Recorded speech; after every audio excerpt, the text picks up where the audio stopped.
Hey everyone, thanks for being with me today.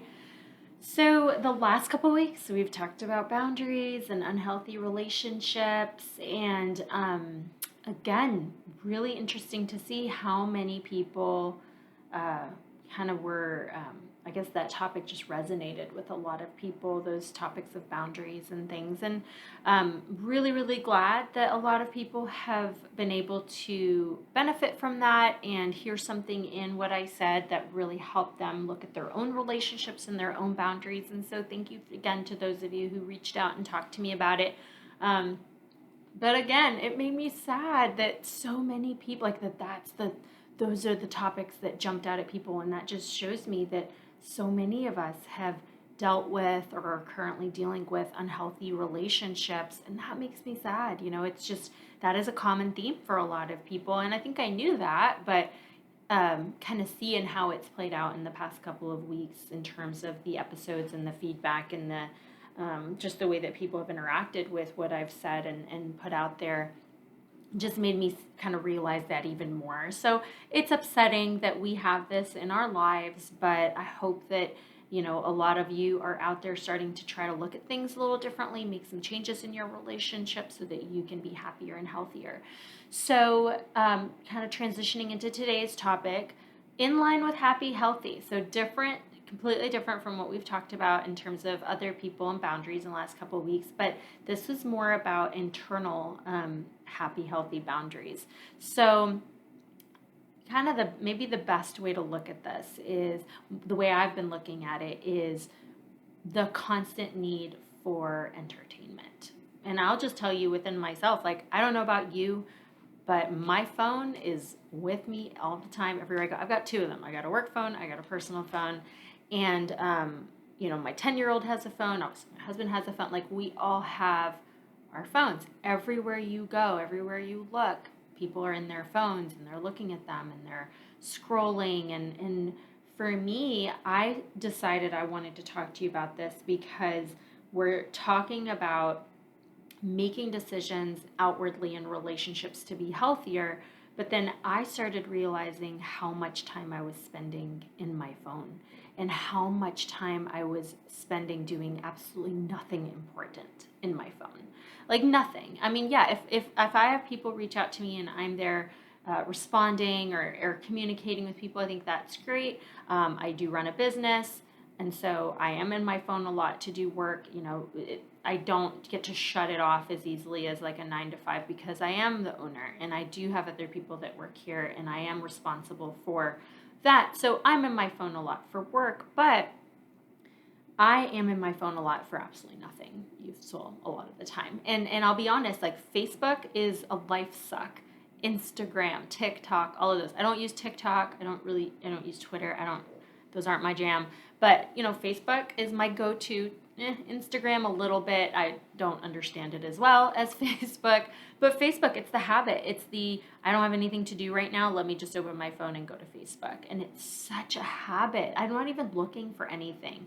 Or if something is there, like if I have a notification and I go to check it, I get so easily sidetracked by what's the first thing that pops up on my feed. And before I know it, I'm on autopilot and I'm scrolling.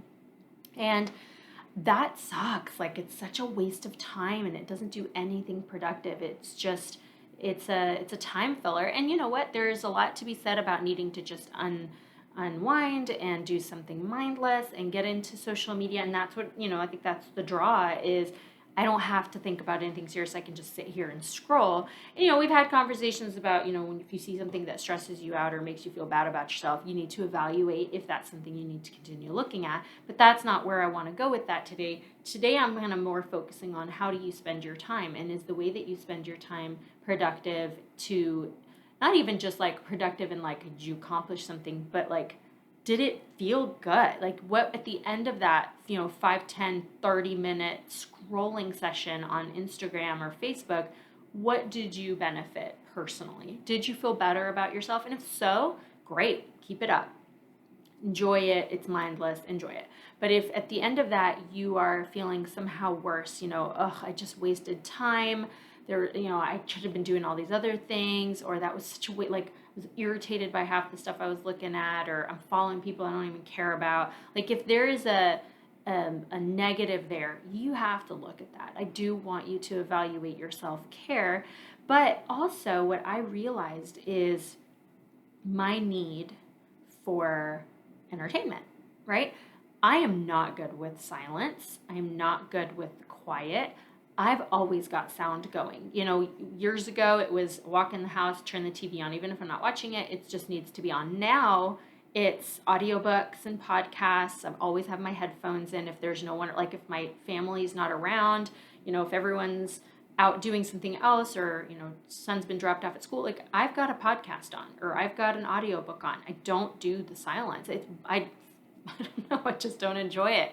And so I'm starting to pay attention to that. Like, okay, there's benefits to that. I think it's great that I continue to inform myself, if I'm listening to the news or if I'm listening to something business related, or just, I don't do the kind of more of the entertainment podcast, but a lot of people do. So there's benefit to that because you are, learning or doing something fun. But I'm starting to notice within myself that maybe there's something to look at about the fact that I don't like the silence. And there are times I can tell you absolutely, I need to not be in my thoughts. Whatever might be going on in my life or work or the to-do list, like I may just have the inability to shut my thoughts off. And so being in a podcast or, listening to a podcast, listening to an audiobook or something is really helpful to me. I think it's a good coping skill for me. It helps me kind of stop overthinking some of the things that I should stop overthinking. It helps me not spiral into like, well, I need to be doing this and I can't get to that. And so now I'm worried about, now I'm anxious. Like it just helps keep me focused on something that's better for me. And so I think that that's great. That's not a coping skill that I'm going to give up. I'm going to continue using that. But I am trying to also be mindful of the fact that I miss out on a lot of quiet decompressing when I'm always entertained and I've always got something to listen to, or I don't sit and watch shows unless my husband and I are watching something together, or my son and I are watching something together. If it's a show I'm watching, it's on my phone while I'm brushing my teeth or getting ready or something like that. So my phone is that entertainment, and that's great. Also not going to stop doing that. And but I want to pay attention to, why do I always need to be entertained? My kid does not know how to be bored. When we were little and we were in car rides, we were bored. We just looked out the window, but then that turned into a really cool time to imagine and kind of fantasize about whatever, and just get lost in your mind and your creativity. Well, kids these days don't really know how to do that. They're always entertained. They always have something in their phone that they're watching or playing or doing. And so when my 10-year-old is in a situation where there's no phone, he's bored pretty quickly. But then when we continue to have that removal, then the creativity comes out, and he's this entirely different person when he doesn't have his face in a device. So, it's good. It's good to push through that initial boredom and that discomfort. And as adults, we have the same thing. It just looks different. It maybe feels more like irritability, or more like, some frustration, or just straight up, boredom. But we have other things we always have things we need to be doing, right? Adults never have a shortage of tasks or chores or responsibilities. That doesn't mean you have to get up and do them all the time, but you do need to pay attention to how much of that you don't do, because of you're wasting the time you might be just wasting on scrolling social media. And so for you, I want you to be thinking about kind of what are the things that is there an avoidance for you? Like for me, like I said, there is an avoidance of, certain things I just don't want to sit here and think about because I have nothing else to do. So I'm going to turn on something to listen to. What is that for you? Is there a thing that you are avoiding when you turn on your entertainment and when you drown out your thoughts? And I'm not going to tell you should stop doing that. I just want you to be aware of it, because there are times I can tell you I needed to not be focused on those thoughts because they were sad thoughts or upsetting thoughts. Like if someone, we experienced a lot losing a dog this summer. We experienced losing my aunt this summer. And they were back to back, and it was very hard, and there was a lot of sadness, but I don't need to just sit in that.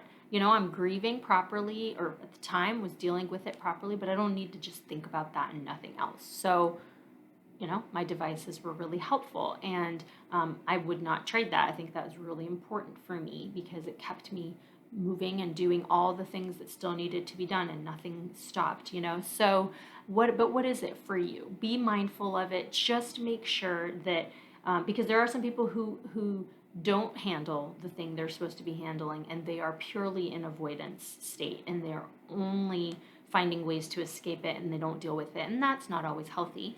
But for you, what is that? What is the thing that you prefer not to face, and that's why you drown it out?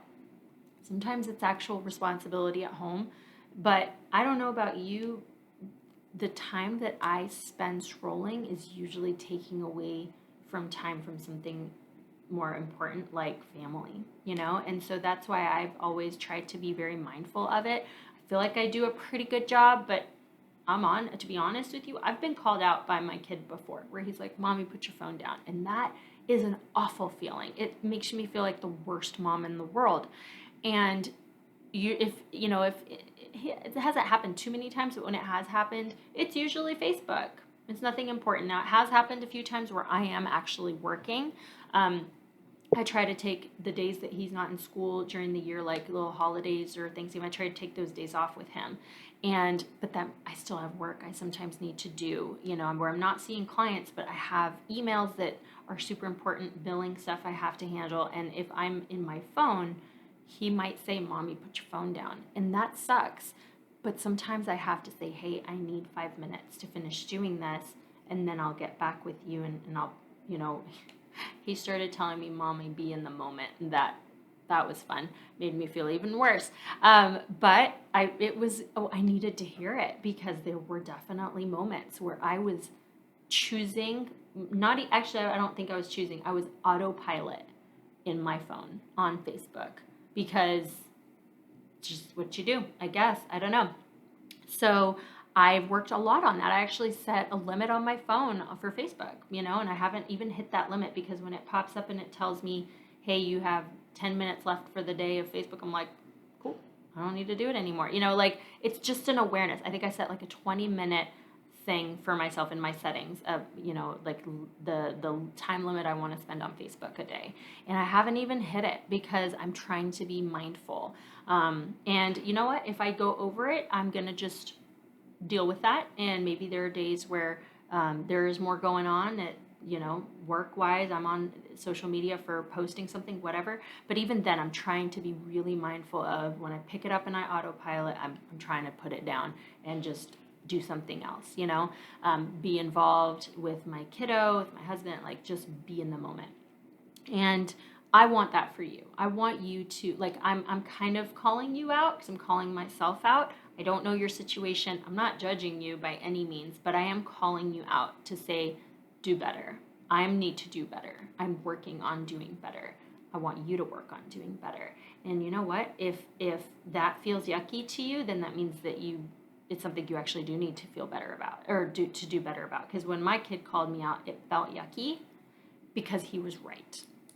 And that's just how that goes. And sometimes when we feel kind of uncomfortable when someone tells us something, we do have to pay attention to why. Is it because they were wrong and that was rude? Or is it because they were right and I just didn't want to hear it? So I would just want that to be something that you think about.